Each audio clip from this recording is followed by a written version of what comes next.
Hello and welcome to AFS classes. AFS class में आपका स्वागत है। मेरा नाम है सौरभ और जैसे कि आपको पता होगा कि मैं कुछ टिप्स एंड ट्रिक्स देता रहता हूँ आपको मैं अपने चैनल पे। तो आपको ऐसी एडवाइस चाहिए तो पर्टिकुलर चैनल सब्सक्राइब कर सकते हो। बाकी मैंने सारे बैंकिंग एग्ज़ाम्स क्लियर कर रखे हैं और सारे एसएससी एग्ज़ाम्स क्लियर कर रखे हैं। आप स्कोर कार्ड देख सकते हो मेरे कमेंट सेक्शन में। मैं ऐसे ही नहीं बोल रहा, मैंने सबके स्कोर कार्ड भी डाल रखे हैं, तो वो भी देख सकते हो। अगर आप चैनल पर नए हो तो आपको चैनल को सब्सक्राइब कर लेना चाहिए, क्योंकि मैं आपको जेन्युइन एडवाइस दूंगा जो कि आपके लिए कुछ बेटर भी हो सकती है और वो आपको बेटर भी कर सकती है। तो इसलिए मैं इसके अंदर एक चीज़ बताना चाहूँगा जो बहुत लोग मिथ बना के रखते हैं कि कोचिंग ज़रूरी है या नहीं। कुछ लोग ये मान के चलते हैं कि कोचिंग ज़रूरी है हमें कोई भी कॉम्पिटिटिव एग्ज़ाम क्लियर करने के लिए। तो मैं इसको बता दूं कि ये नो है, और ये बहुत बड़ा नो है। ये अब ये नहीं है कि हर किसी पे लागू होता है। अब मैं बता देता हूँ किस पे लागू होता है नो और किस पे लागू होता है यस। नो उन पे लागू होता है जिनको बेसिक नॉलेज है, पर्टिकुलर जिन्होंने मतलब टेंथ तक तो मैथ सब ने पढ़ी हुई होती है, इंग्लिश मोस्टली सब ने पढ़ी हुई होती है, और आपकी 11th-12th के अंदर मैथ सब ने नहीं पढ़ी होती। जो कॉमर्स और साइंस के स्टूडेंट होते हैं उन्होंने पढ़ी होती है, इंग्लिश भी मोस्टली उन्होंने पढ़ी होती है, कई इंग्लिश छोड़ देते हैं आर्ट्स में भी पर्टिकुलर, मगर इंग्लिश आर्ट्स में भी होती है। बाकी रीजनिंग कोई सब्जेक्ट होता नहीं है, वो अपने प्रैक्टिस और आपकी किस हिसाब से आपकी अप्रोच है उस हिसाब से डिसाइड होती है। तो इसलिए आप जो स्कूलिंग करते हो मैथ्स, 10th लेवल तक की मैथ्स आती है, जितने भी आपके एसएससी हो गया बैंक, 10th लेवल से ऊपर एक भी क्वेश्चन मुझे दिखा दोगे आप तो मैं मान जाऊँगा। 10th से ऊपर कोई क्वेश्चन नहीं होता अगर आप एक्चुअली में देखोगे तो। कोऑर्डिनेट ज्योमेट्री वगैरह थोड़ी आ सकती है, मगर बाकी 99.9% सिलेबस 10th से नीचे का होता है। और अगर 6-7 क्लास के बच्चों को देखोगे उनके क्वेश्चन होते हैं कई, आप देखोगे तो, क्योंकि मैंने ट्यूशन पढ़ाया है बच्चों को, उसके अंदर से मेरे कॉन्सेप्ट क्लियर हुए हैं बहुत सारे। तो इसलिए बता दूं मैं नो है। किन के लिए मैं कहूँगा कि कोचिंग ज़रूरी है, जो बिल्कुल ही मतलब कुछ भी नहीं आता है इन्हें, जो कई साल हो चुके हैं, जैसे कि पढ़ाई छोड़े हुए फिर उन्होंने गवर्नमेंट प्रिपरेशन की चालू करी है, गवर्नमेंट एग्ज़ाम्स की, उनके लिए ज़रूरी है कोचिंग। या फिर जो बिल्कुल ही डल है, कि मतलब जिनको कुछ भी नहीं आता है और उनको लगता है कि हम तो कुछ कर ही नहीं सकते, जिनका मतलब मेंटली बिलीफ ख़त्म हो चुका है ना अपने ऊपर से, उनको ज़रूरत है। जिनका मेंटल बिलीफ नहीं ख़त्म हुआ है और उनमें पर्टिकुलर थोड़े बहुत कॉन्सेप्ट आते हैं, उनके लिए कोचिंग मैं बिल्कुल मना करूँगा। और पर्टिकुलर या फिर आपको अपने आप पर भरोसा नहीं है ना, तो जब कोचिंग लेनी चाहिए। अब जैसे कि मैं हूँ, मैंने कभी कोचिंग नहीं ली, बल्कि मैंने उल्टा ट्यूशन्स वगैरह पढ़ाए हैं बच्चों को, तो उससे मेरे कॉन्सेप्ट क्लियर हुए हैं और उससे मेरी प्रिपरेशन भी अच्छी हुई है, मैथ्स मेरी उससे अच्छी हुई है, रीजनिंग मेरी प्रैक्टिस अच्छी हुई है। तो इस वीडियो के अंदर मैं बताऊँगा आपको कि क्या क्या आपको फॉलो करना है, क्या की फैक्टर्स हैं जिनसे आपको मतलब फॉलो करना चाहिए, और जो आपको नहीं फॉलो करनी चाहिए वो बताऊंगा आपको मैं। जैसे कि इस वीडियो के अंदर आप देख सकते हो कि क्या क्या इंपॉर्टेंट फैक्टर्स हैं जो आपके सिलेक्शन में डिसाइड करेंगे, कि यही चीज़ें हैं जो एक सिलेक्टेड एस्पिरेंट होता है और जो मतलब कि फेलियर का देखता है, एक तरीके से फेल हो जाता है जो पर्टिकुलर प्री में, मेंस में या इंटरव्यू में जाके।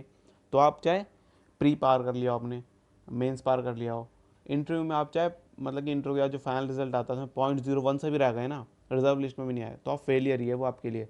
तो आप प्री वाला और आप इंटरव्यू वाले बराबर हो गए, अगले साल दोनों सेम लेवल पे बैठे होंगे। अच्छा होगा जो प्रिपेयर करके आया होगा अगले साल के लिए, तो इसलिए वहाँ ज़ीरो हो जाते हैं सब। तो इसलिए फेलियर वही है जो आपको फाइनल सिलेक्शन ना दिलवा पाए। और बाकी आपका सिलेक्शन में बता देता हूँ पर्टिकुलर किन चीज़ों पर डिपेंड करता है। देखो, सबसे पहला स्टेप होता है आपका सिलेबस जानना। वो तो हर कोई की जानता ही है कि पहले आपको पैटर्न जानना है कि कौन से, जैसे तीन है हमारे, रेलवे, एसएससी और बैंक, इन तीनों का पैटर्न आपको जानना है अगर आप बिगिनर हो तो। फिर देखना है आपको कि मैं किसके अंदर स्ट्रांग हूँ और कौन सा पैटर्न मुझे सूट करता है, और कट ऑफ्स देखनी है कि किसके लिए मैं मतलब कि मेरी कैपेबिलिटी क्या है, तो कैपेबिलिटी ज़रूर पता होनी चाहिए। अब एसएससी के अंदर 200 में से 200 मार्क्स भी आ जाते हैं, और यहाँ पे मेंस के अंदर देखोगे आप बैंक के, तो यहाँ पे 50 भी कट ऑफ जाती है, 30% कट ऑफ जाती है। दोनों का डिफ़िकल्टी लेवल और क्या कहते हैं पर्टिकुलर सिलेबस सब कुछ अलग है। तो इसलिए आपको पहले ये जानना है सिलेबस क्या है। सिलेबस जान लिया उसके बाद अपने अपनी कैपेबिलिटी देख ली, मैं किसको कर सकता हूँ। होगा तो आप शुरुआत में यूँ नहीं कि हाँ मेरे को सभी डिफिकल्ट है, मगर कौन सबसे ईजी लग रहा है, कौन सा डुएबल लग रहा है आपको, उसको चुनना है। उसके बाद फिर उसके सिलेबस के सारे कॉन्सेप्ट लर्न करने हैं आपको। जैसे कि मैथ्स के अंदर सारे पर्टिकुलर आपके जो भी अर्थमेटिक है, जैसे अंकुश लांबा आपको पता होगा, अनअकैडमी वगैरह पढ़ाते हैं, फिर बैंकिंग क्रॉनिकल्स चैनल है, उन्होंने क्या बोल रखा है, अर्थमेटिक ज़रूरी नहीं है। अर्थमेटिक मैं बता दूं आपको कि पर्टिकुलर 35 नंबर का प्री होता है आपका, और अगर आपने क्वेश्चन मतलब कि पेपर दिए हैं तो आपको पता होगा कि हर पेपर के अंदर मिनिमम 10 क्वेश्चन अर्थमेटिक के होते हैं और मैक्सिमम 15 क्वेश्चन अर्थमेटिक के होते हैं। तो मिनिमम टू मैक्सिमम 10 से 15 क्वेश्चन होते हैं। तो अगर मिनिमम भी मान के चले हम तो 10 क्वेश्चन वो आपके आते ही नहीं होंगे आपको। मान लो उसमें से 1-2 कर लोगे आपके, अगर अर्थमेटिक पढ़ नहीं रहे हो फिर भी 1-2 कर लिए, तो बाकी 8 के अराउंड क्वेश्चन तो आपको आते ही नहीं है। तो आप 25 नंबर के पेपर अटैम्प्ट करने जा रहे हो 35 में से, तो वो 10 नंबर तो आप मतलब 90 नंबर का अटैम्प्ट करने जा रहे हो 100 में से, और 90 में से 90 तो कर नहीं लोगे, श्योर बात है। तो इसलिए आप 10 नंबर तो पहले पीछे हो गए इस सिलेक्शन के, आपके 50% चांस खत्म हो गए, क्योंकि वो 10% 100 में 100 की तैयारी करने वाले बहुत परसेंट लोग होंगे जो कि उनमें से 70% अटैम्प्ट कराएंगे और आप 90 का 70% अटैम्प्ट करके आओगे, यानी 63, और बाकी बच्चे 70 का अटैम्प्ट करके आएंगे। तो कौन आगे निकलेगा? सीधी सी बात है 70 वाले।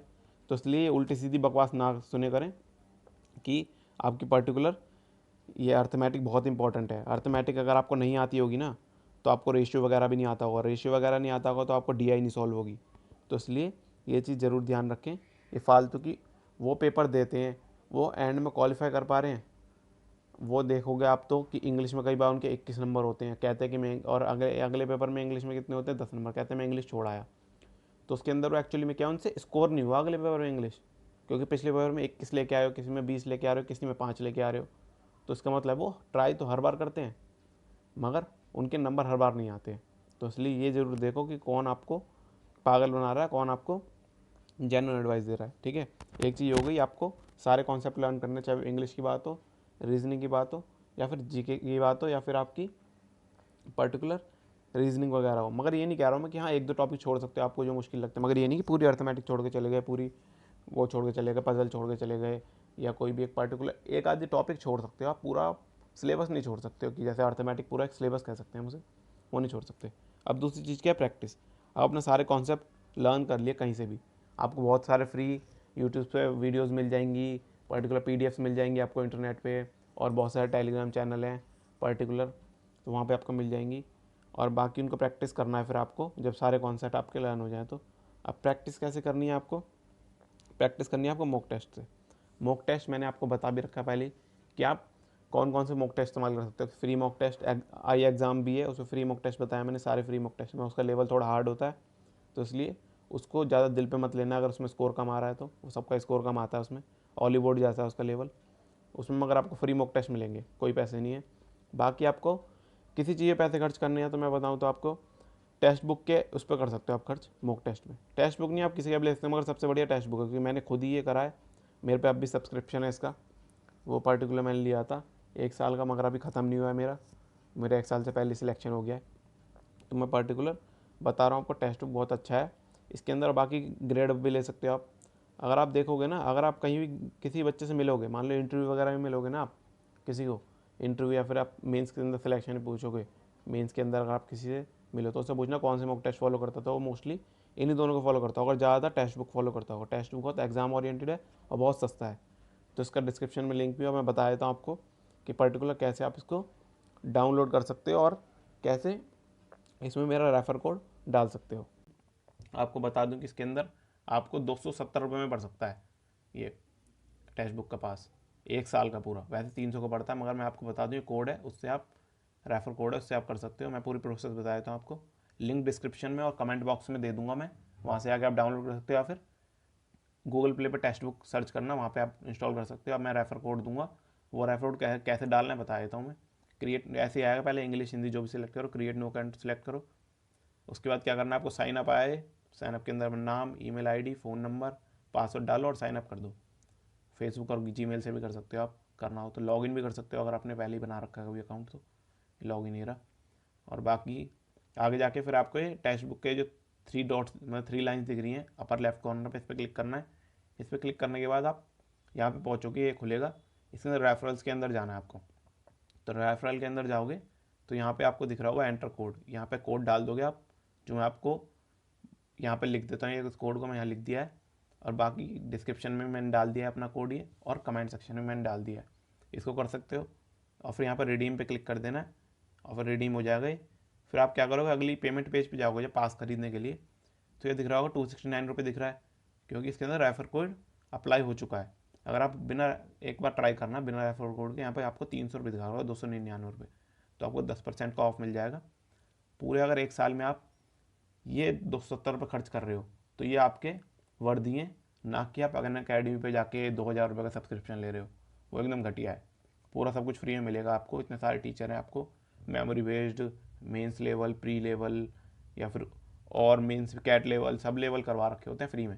पता नहीं क्यों जाना है ना अकेडमी पे लोगों को, फालतू में पैसा बर्बाद करना है वहाँ पे जाके। तो इसलिए मॉक टेस्ट में पैसा देना थोड़ा सही भी लगता है। वहाँ पे आपको वो कंटेंट दे रहे हैं, टाइम दे रहे हैं, और वैसा इंटरफेस दे रहे हैं, सब दे रहे हैं। मैंने मोबाइल पे ही कराया पूरा, मेरे पे तो लैपटॉप भी नहीं है, तो मैंने मोबाइल में ही टेक्स्ट बुक के मॉक टेस्ट दिए हैं। दिन में 2-2 मॉक टेस्ट देता था, 15 दिन के अंदर स्पीड वापस आ गई, बस प्री के अंदर सारे क्वेश्चन कराया। आप देख सकते हो क्लर्क में मैं 95 करके आया था, मेरे 88 नंबर आए हुए हैं क्लर्क में। SBI PO में 70 नंबर है मेरे, IPS PO में भी 70 नंबर है, RRB PO में मेरे 102 नंबर है, और RRB क्लर्क में मेरे 140 नंबर, 142 नंबर है 200 में से, और कट ऑफ गई थी 120। और RRB PO में भी मेरे 70 कट ऑफ गई थी और मेरे 102 नंबर है। तो इसलिए मेरे क्यों ज़्यादा है, क्योंकि स्पीड बनी थी, मॉक टेस्ट देने थे। और मैं बताऊंगा ये प्री के लिए ही देना, आप कभी आप मेंस के देने लग जाओ। एक चीज़ और बताओ टेक्स्ट बुक के बारे में, टेक्स्ट बुक के प्री के मॉक टेस्ट बहुत अच्छे हैं और मेंस के एकदम घटिया हैं। तो मेंस में आपको मॉक टेस्ट देने की ज़रूरत नहीं है टेक्स्ट बुक से, अगर दोगे तो वहाँ पे आपको धोखा मिलेगा, क्योंकि इसके मेंस की मॉक टेस्ट में मैथ्स ईजी आती है, जिसमें मैं SBI क्लर्क के अंदर फंस गया था। तो मेरे को ये बताना था।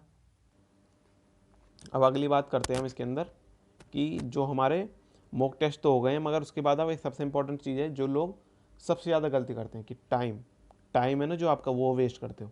टाइम वेस्ट कैसे करते हो, कि वीडियोस लेक्चर देख के, बहुत सारे मैंने देखे हैं कि चाहे आप कितना बड़े टीचर हो, अगर आप सारे कॉन्सेप्ट समझने के बाद अगर आप क्वेश्चन सॉल्व कर पा रहे हो आप सारे, और जब भी आप वीडियोस देख रहे हो ना, तो आपका कभी सिलेक्शन होगा ही नहीं। सिलेक्शन होगा तो वो रेयरली चांस होंगे, कुछ ही बच्चे होंगे। बता रहा 100 में से ऐसे पर्टिकुलर दिन में 3-4 वीडियो देखते होंगे ना 1-1 घंटे की, उनमें 100 में से मुश्किल से 10 बच्चे ही होंगे जिनका सिलेक्शन होता होगा। और बाकी जो पर्टिकुलर जिसके कॉन्सेप्ट क्लियर प्रैक्टिस करता रहता है, मॉक टेस्ट देता रहता है, वो 100 में से 70 बच्चे कम से कम सिलेक्ट होंगे। मैं ये बता रहा हूँ, ये चीज़ रियलिटी है, कि आपको वीडियोस नहीं देखनी। वीडियो देख के करना क्या आपको, अगर आपको कॉन्सेप्ट आते हैं सारे, आप क्वेश्चन सॉल्व कर पा रहे हो, तो वीडियो देख के टाइम क्यों वेस्ट कर रहे हो। मैं खुद ही इसको चीज़ को एक्सपीरियंस कर चुका हूँ। अगर आप वीडियो देखते हो तो आप 1 घंटे में 20 क्वेश्चन करोगे, और अगर आप मॉक टेस्ट देते हो, या फिर आप पर्टिकुलर PDF या फिर किसी भी मॉक टेस्ट के अंदर ही, प्रैक्टिस मॉक्स होते हैं बहुत सारे, उसके अंदर आप सॉल्व करते हो, तो आप 1 घंटे के अंदर 50 क्वेश्चन भी सॉल्व कर सकते हो। तो 50 क्वेश्चन सॉल्व कर रहे हो, एक जगह 20 क्वेश्चन सॉल्व कर रहे हो, ऊपर से उनके बार बार वो भी देख रहे हो आप पर्टिकुलर कि क्या सॉल्यूशन उनका। अगर उन्होंने थोड़ा अलग ट्रिक्स ही बता दी कुछ, या अलग तरीका बता दिया, आप कन्फ्यूज हो जाओ कि इसको फॉलो करूँ उसको फॉलो करूँ, चाहे आपकी ट्रिक सबसे बेस्ट हो, और 2 दिन एग्जाम से पहले ऐसा हो तो आप और कन्फ्यूज़। तो इसके लिए मैं बताऊँगा आपको कि ये चीज़ सबसे इंपॉर्टेंट है। अगर आपके ये तीनों चीज़ें हो चुकी हैं अच्छे से, तो ये चीज़ ज़रूर फॉलो करें, इसके बिना आपका सिलेक्शन 90% तक कम हो जाएगा। और अगर आप ये तीनों चीज़ फॉलो करोगे तो आपके 90% तक सिलेक्शन के चांसेस पूरे पक्के हैं, अगर आप अपने आप से ऑनेस्ट हो तो इसलिए मैंने इस वीडियो में सब बता दिया। बाकी चैनल को सब्सक्राइब कर सकते हो आपको अगर अच्छा लगे तो, और अच्छी लगे तो वीडियो को लाइक कर देना, और वीडियो को शेयर कर देना जिससे कि बाकी ज़्यादा लोग तक पहुँचे। थैंक यू आपका वीडियो देखने का।